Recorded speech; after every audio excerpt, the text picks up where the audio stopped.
You know, I've been a car enthusiast basically my whole life. There's one thing I've never understood. What's the big deal with the Porsche 911? I've never driven one before, so I guess I don't know what I'm missing, but that's all about to change. This is a 1978 911 SC, which stands for Super Carrera. I'm helping the owner get it ready for sale, and while I have it, he was kind enough to let me spend some extra time with it and make some videos.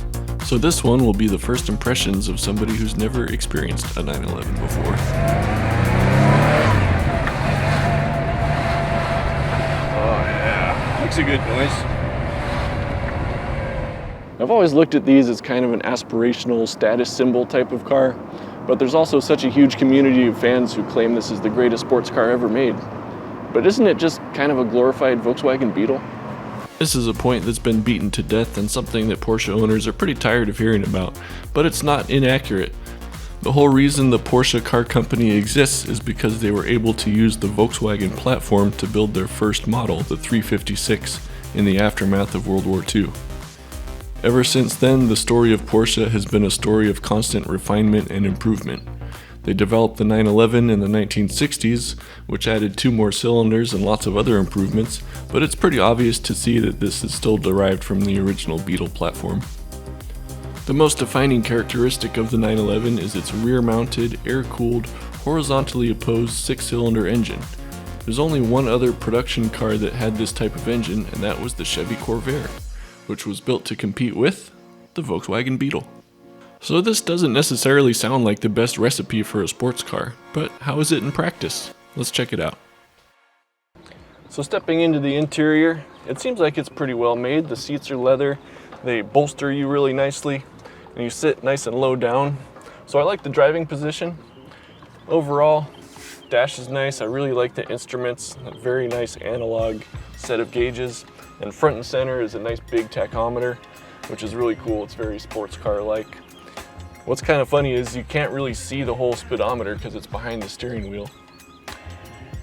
There is a sunroof, which is operated with an unlabeled switch under the dash that you can't see.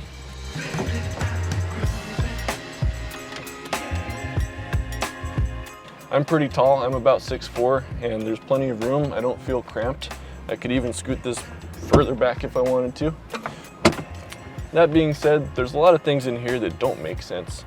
These HVAC controls are the most confusing I've ever seen in my life. And there's a whole separate set of controls for the air conditioning and defrost that's down on the floor here between the seats. To lock and unlock the doors, you have this weird knob that you have to rotate. And the handle is hidden down here by your leg, this little flap of plastic. The pedals, I don't really like the layout, how they pivot from the floor. The clutch pedal doesn't feel very good. As far as the shifter, I feel like I'm stirring a wet bowl of noodles. Pretty disappointing for a great sports car. Probably just needs some work. I'm sure it could be improved with some bushings, but that's not a great first impression. And this isn't very good. Once again, that could probably be fixed, but basically all the important ways that you interact with a sports car don't feel good in this car, at least initially. Kind of disappointing.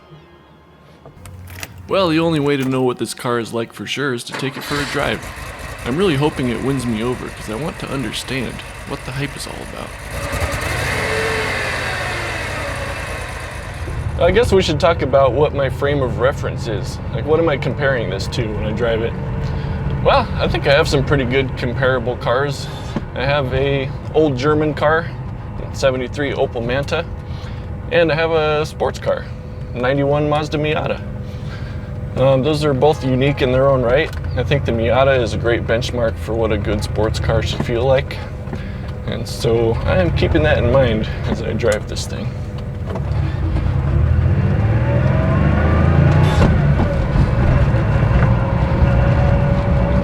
I think it's gonna make some good noises though when we get it up to speed. So I'll try to get somewhere where I can actually drive somewhat.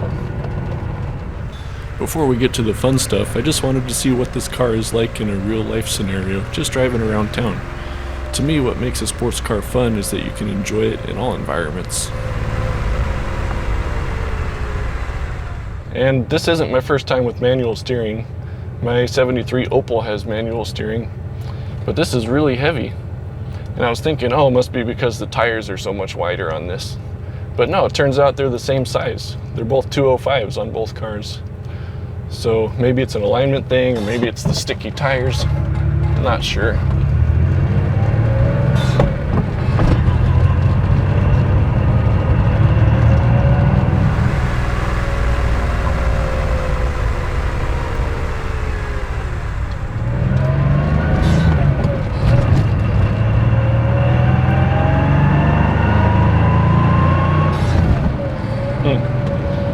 I took that all the way up to about 3,000 RPM and didn't seem to have much power, honestly.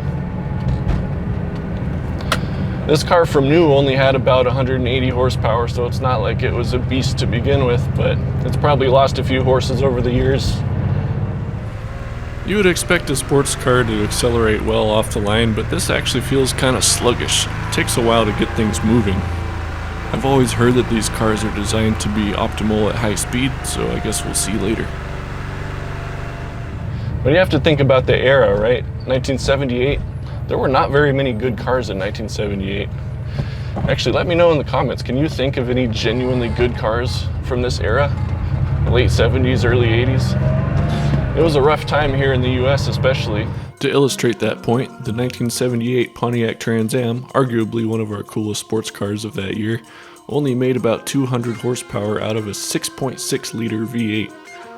And the Motor Trend car of the year for 78, the Dodge Omni. Rough times indeed. Fuel injection still hadn't fully been figured out yet. This uses mechanical fuel injection, Bosch K-Jet. I actually had a 79 Volvo that had the same type of injection system, and it was pretty sluggish too.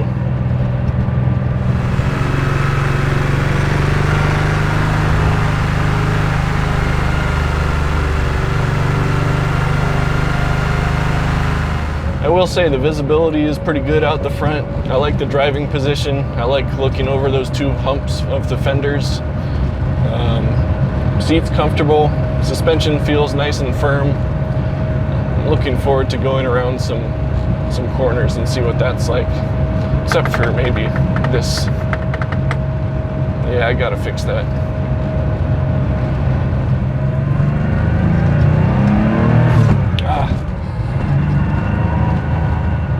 I think this engine wakes up over 4,000 RPM, which seems pretty high. That's a long time to wait for things to kick in. I guess you really have to have it screaming to get the best out of it.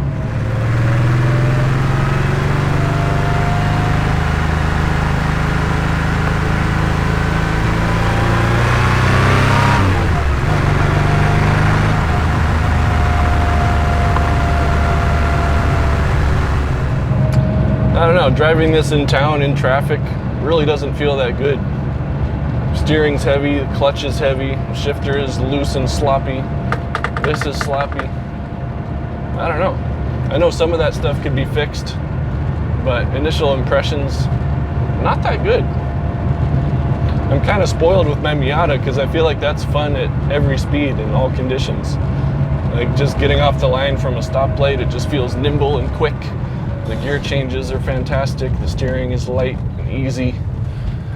This is kind of the opposite, at least so far. I know I can't find second. There it is. Man, this thing definitely needs a little help. I feel like if you sorted out some of these issues, it would be a lot better, but I don't know, we'll have to see. Let's get a little bit saucy here.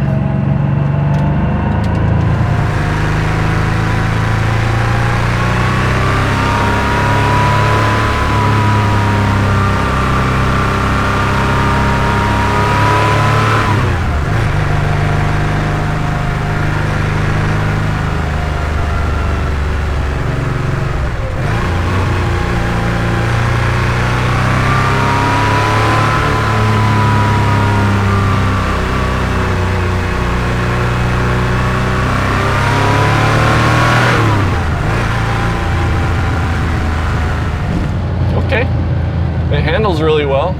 It feels very stable.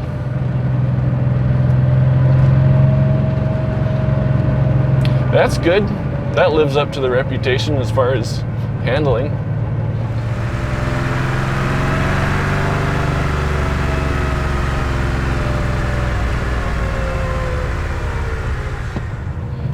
If the clutch didn't feel like it was out of a 1930s pickup truck, that would be nice. And I'm just so spoiled with my Miata. You have to remember it's a good decade newer, so it has a hydraulic clutch and power steering and electronic fuel injection. So I would be really curious to drive a newer 911, see what that's like, and an older one, an old carbureted one. That's probably pretty fun. I wonder if this era of 911 might just be in an awkward middle ground, like a lot of cars were in that era, where it's got the mechanical fuel injection that nobody really likes. Things just aren't quite refined yet. Let's see if I give it a couple of beans here.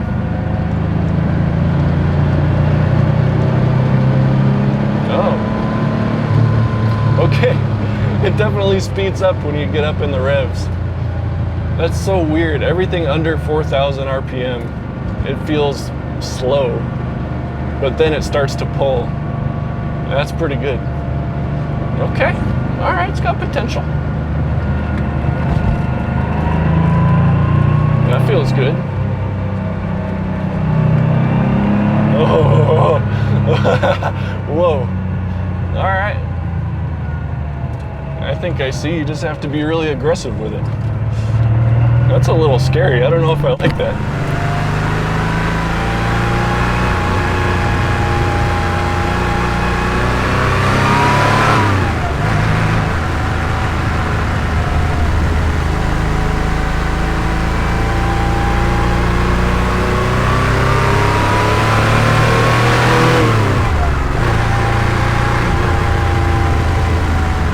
I don't want to go too fast here.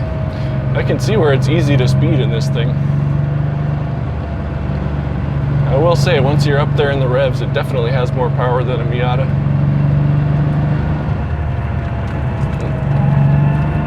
Oh yeah, corners well.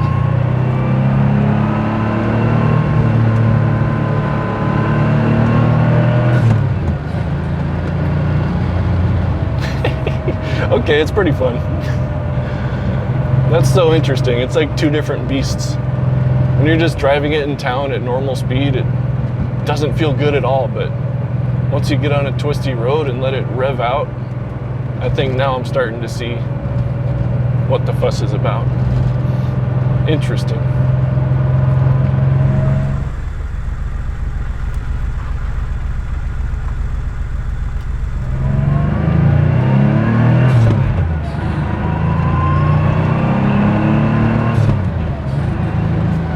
That's pretty fun. Oh man, you really have to wring its neck. That's crazy.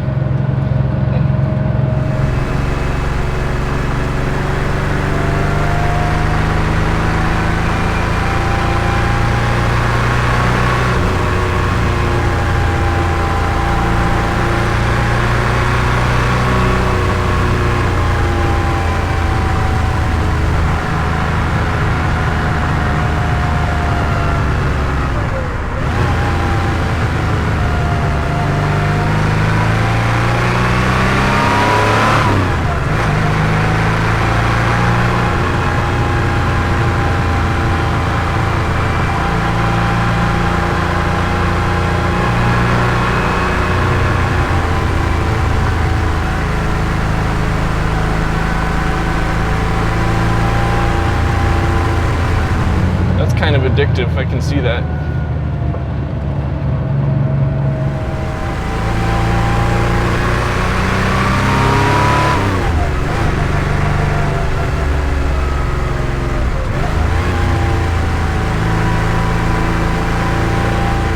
Yeah.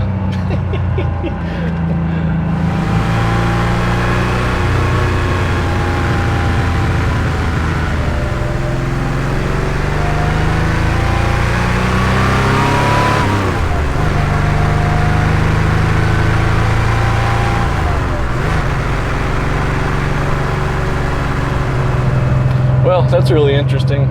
I'm not quite sure what to make of this because I started off being really disappointed, thinking it felt terrible. But then in the right environment, it really wakes up. I think I can see the potential.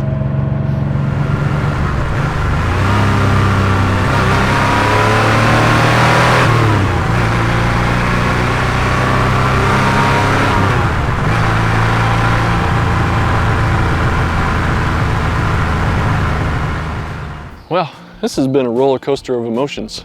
I came into this feeling pretty cynical about 911s in general, but I really wanted it to win me over. I wanted to understand what the hype is all about and why people love these cars so much.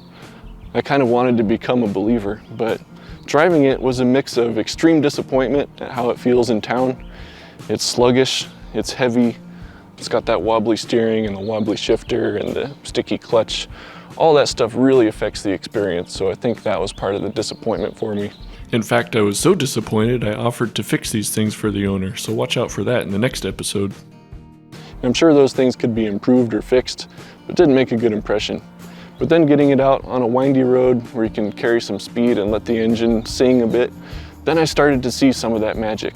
The engine is super interesting, that flat six, it makes a good noise, makes good power once you get it going, and it handles really well. But it's not really a car that you can enjoy all the time, and I feel like I have that with my Miata. I think as an all-around super fun car, the Miata is way better than this, which is crazy to say, but that's how it seems to me. And you have to remember, this is a $50,000 car roughly, whereas my Miata, I paid $2,000 for it and put about $2 or $3,000 into it with wheels and tires and suspension, and I love it. It's also worth remembering that a brand new Miata costs about $30,000, has the same horsepower as this Porsche, and arguably offers a much more rewarding driving experience. I'm curious, for those of you who have driven both 911s and Miatas, what do you think? Do you think one is superior to the other? Is there something I'm missing about what's so special about these? Maybe this isn't the right generation to try out for the first time. Anyways, I hope you guys enjoyed this video. It was a lot of fun. I feel super grateful to have the chance to drive this car because I didn't think I'd ever drive an air-cooled 911, so just stoked for the opportunity. I don't think I'm gonna buy this one, but it was really fun, and you might see it again.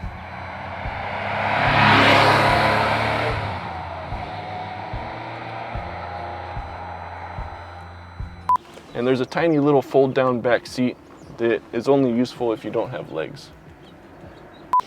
My head is in a tree. More British for some reason. Hey. I can't understand. Is that a bird over there? Oh. Where am I?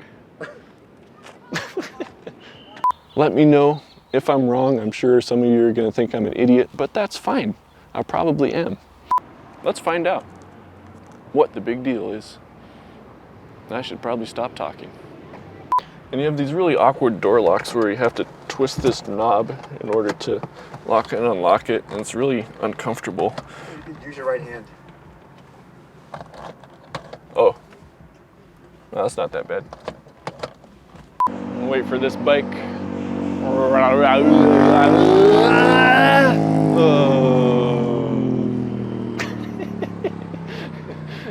Until now. Prius. Yeah, that's an engine.